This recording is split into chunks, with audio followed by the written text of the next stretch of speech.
Hey, what's going on, Alliance? Man, am I hurting a little bit after staying up till 7 a.m. for some real world today. That noon came pretty early, and I can't even say I went to sleep at 7. That's when we stopped real world at 7. Had to wind down after that. But yeah, it was a good time. For those of you who didn't catch the session,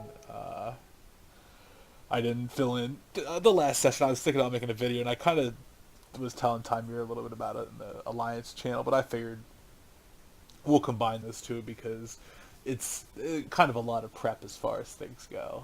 So if you remember where Cass was leading up to this, he was basically assigned to go to the Dark Zone by the government, or the Darklands, to help out these people. And then, like, there's this apparently plague that's affecting children there. And I don't like. I have to ask the DM. Like, I know a little bit about the Darklands. I keep saying the Dark Zone. That's a place in the division. Uh, where was it here? But like there was apparently this war that occurred between like two sects of my people, sects, not like two sexes, um, and like it seemed like it was racially motivated in some way. I'll have to look. That information might be on another sheet. But yeah, okay, so yeah, the Dark Zone was caused by racism in a sense. It's made up of like these they were like considered like second class citizens, and as a result of war, they were beaten back. I don't know for certain like everything that went down with this war. I'm gonna have to kind of ask the demon about this because it seems like something that would be kind of taught in the history books, but like also it's our history of the situation, whereas like history's told by the victors, that kind of thing, and like we I guess were victorious because they ended up like exiled or leaving and splitting off to this terrible place. Now my planet like actually isn't the most hospitable place.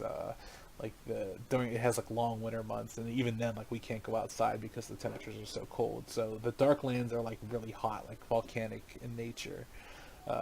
Just really unpleasant to be in. Like winds and dust storms, electrical storms, everything like that. But yeah, I'm gonna have to get a little bit more backstory on the Darklands, just to kind of fill in like what the exact resentment is, and that'll come into play here shortly.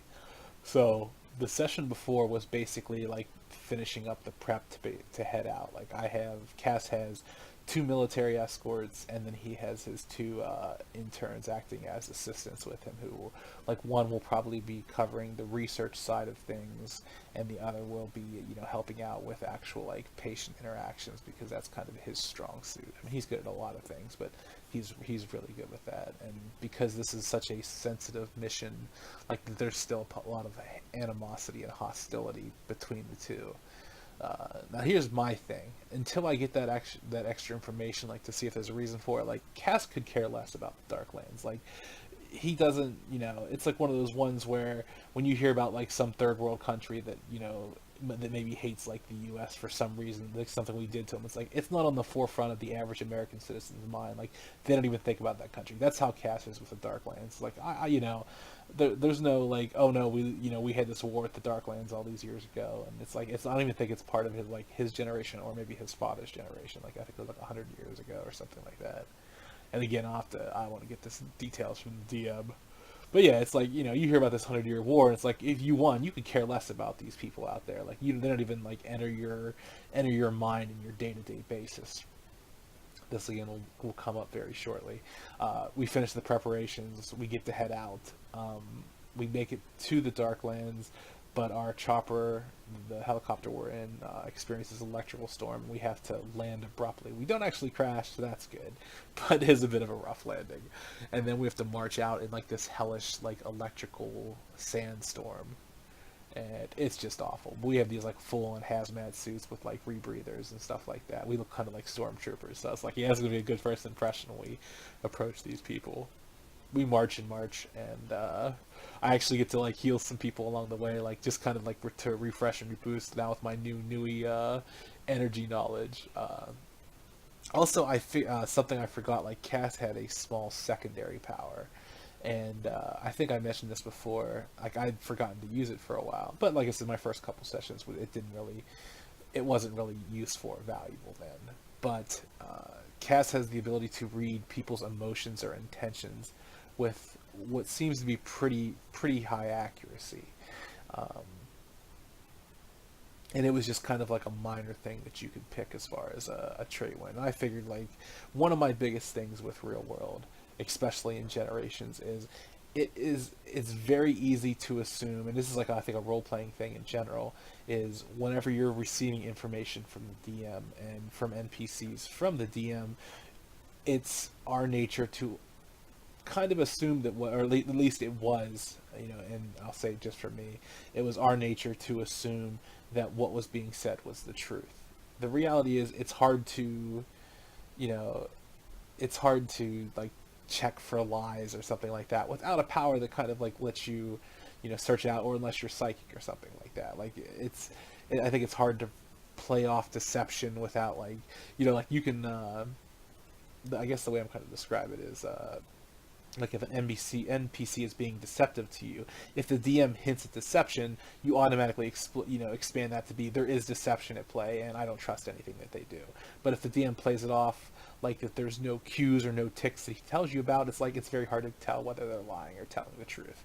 So that's why I picked that power. It's not combat related, but like I said, it's much more social related, and it's something that I've had a problem with in the past as far as Generations. Not a problem with the game, just something that I see as a fault in my characters, that they're unable to uh, to discern the truth. Zeratul didn't have that problem in the sense that he could deal with weaker people, but the people he was against were so powerful that I don't think his psychic side of things really could be impactful there. So with Cass, that's why I picked up that minor power. I was like, I'd like to have a pretty good idea of what people are coming at me with, and when it inevitably fails, or if it does fail at some point, we'll know to at least not trust it full heartedly, but to at least use it as a tool to build up, potential future actions to things. Uh, yeah, it's like I think I've actually taken that power before, which it's funny, because it's like one of those ones where and this comes more like not even from Generations, but other games, not even like other games as in like within the Triumvirate or anything like that, but like outside of that, like being able to tell when NPCs are being deceptive or lying or misleading or have like intentions that aren't outwardly obvious to you definitely comes in handy as far as a player character goes. Okay, we got sidetracked there. um, so crash landed helicopter. We make the trip to the original landing zone. That takes us like a couple hours of walking. That's when I got to use my new Nui energy powers to basically like revitalize the people that we're going with. I didn't do it to like the highly trained professionals yet, but I did it to like the two interns who are a little softer. And I was able to do it myself, and I was actually able to revitalize myself, which was awesome, because I was worried. I was like, I'm gonna be just tiring myself out, and it didn't feel like I tired myself out doing this. So that was nice. Like, the muscle cramps and, all the kind of the damage you do to yourself, like on the micro scale to your body. Cass was able to fix that up right quick with little to no effort. So he's getting to be, like I said, he's already, that purchase of New Energy has definitely helped some out stuff out already. Paid off already. I still haven't bought the Life's Embrace thing yet, but I'm pretty close to biting the bullet on that. I think I want to ask the DM about a couple of the powers that got unlocked because of it in the store and see what their cost is before I, completely buy into Life's Embrace. But like having the knowledge of it already has helped out some. Okay, so we made the landing zone. The trip is absolutely hellish. Like there's these rocky crags and everything like that. It's like volcanic ash everywhere. It's just awful. We walk a couple more hours to the place where we're supposed to have the rendezvous, and there is this small like village with 15 cottages, like stone, like hand hewn stone cottages, and just what you kind of expect for some backwoods place, like out in the middle of nowhere. And the people look like they've been worn by sand over the years, and just they look like they've lived a hard life. Um, there's some unpleasant looking guards, and then we have this kind of standoff. It's not very standoffish because Cass is actually pretty cooperative when it comes to this. He's like, Cass just doesn't have time to be overly suspicious of these people or anything like that. He just wants to get in there, get the job done, and go home. Um, so he's pretty amicable when it comes to you know, he like it's one of those ones where the his personal security has his back, but he's basically there to push things forward.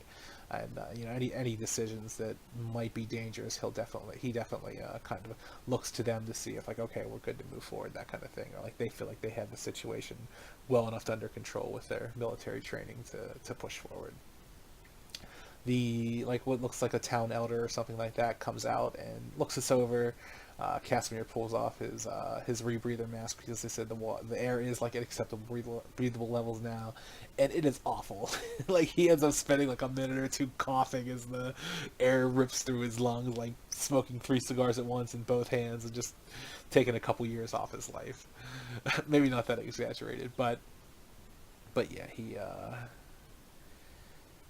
he kind of adapts a little bit to the air like that. And it's just like it just kind of really drives the point home. Like, man, this is a terrible place to live.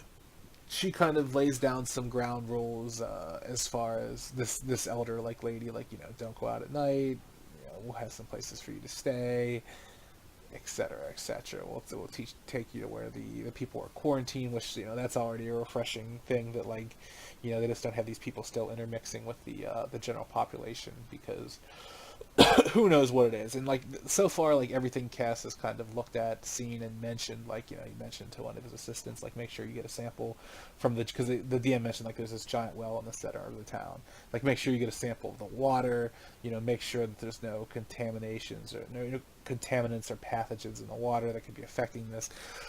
He's operating on the premise that it's a very primitive society that, you know, needs the help of an outsider, like who has, you know, we have access to better technology, better medical experience, better medical training, and beyond Cass being gifted and everything like that. Like they could have asked a lot of different people from our culture, and they could have probably got someone who was high up that was talented. And Cass is talented, but he also has something a bit more than that.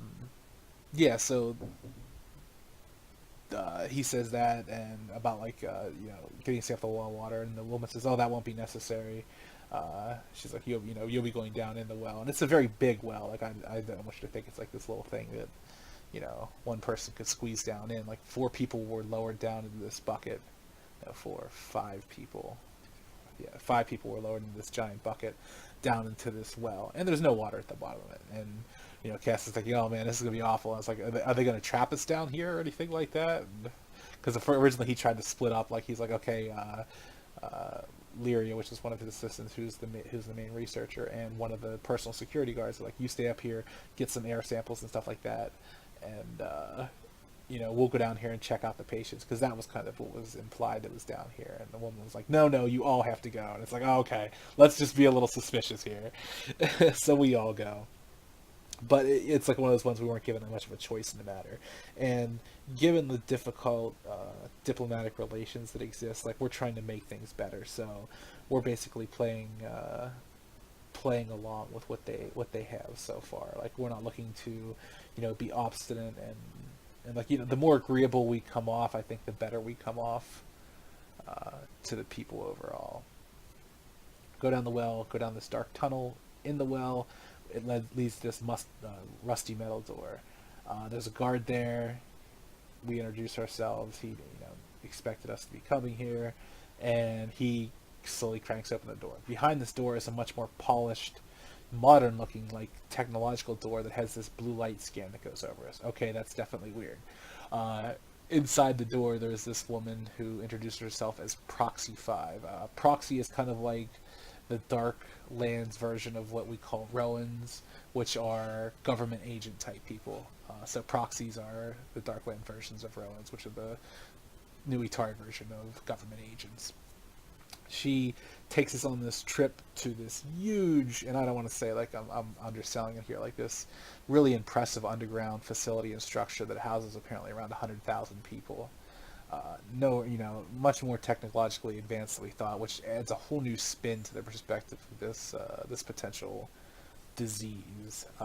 You know, like, we were originally thinking like, okay, we're going to some third world country to cure some people of parasites or something like that, and it's like, no, apparently they are medically up to date. It's not like this third world thing that we thought, or we're led to believe, at least.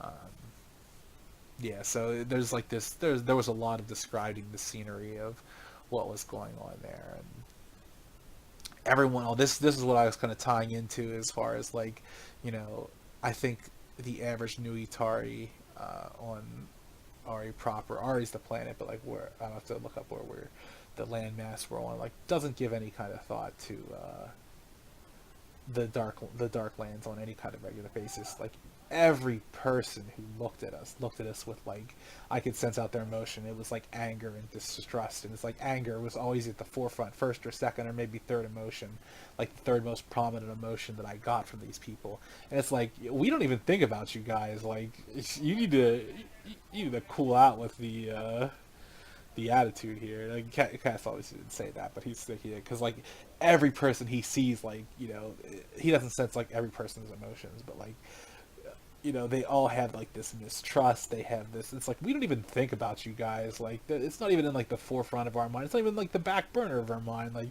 when you talk about your day, like you're not talking about what's happened in the Darklands and how much you hate those guys. But yeah, all these people seem to have a real chip on their shoulder about that. And we're apparently here to fix that a little and be like, listen, we don't need like how to come off with like, it's one of those ones where they lost the war, so it's still gonna be sore for them.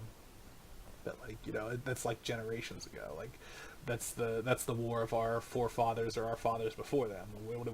What do we care? What do we care about you now? But like for them, it's like it's what shaped them as far as the people went. So they still very, very much hold on to the grudge.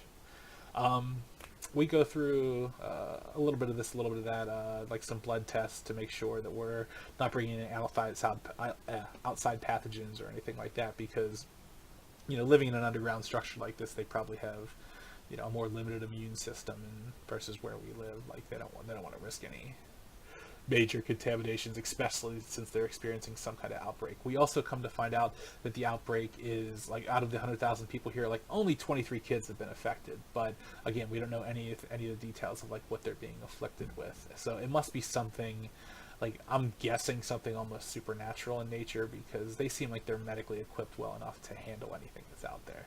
And there is this thing in our history. I'm gonna look it up real quick here. So there was this thing called the Trials of Faith, and this race of psychics tried to basically subjugate and turn the new Itari into slaves. There was this like affliction. Okay, yeah, so not the touch. Some new Itari are born with the ability to manipulate healing process of other beings, and then the afflicted are people who are born blind. That's nothing too bad. The strife is that's the one.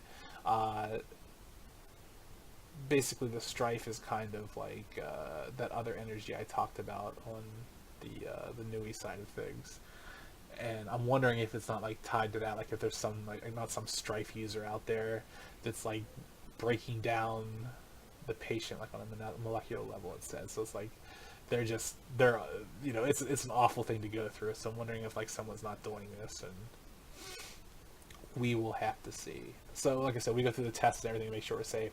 And where I went on pause for this session was I met with, I think it's called the Magnate. Like, there's Magnate Prime, which is... Yep, 1 second. I met with, like, the Magnate Prime and everything like that. And I'm getting, like, that's kind of their leadership. So I'm getting ready to talk with him about what's going on. He's a younger guy like me. So that's kind of interesting. We're both pretty young on the scale of things. Yeah, so we'll pause it there. I need to go down, do some stuff for dinner here, get some cooking done. All right, I'll catch you guys later.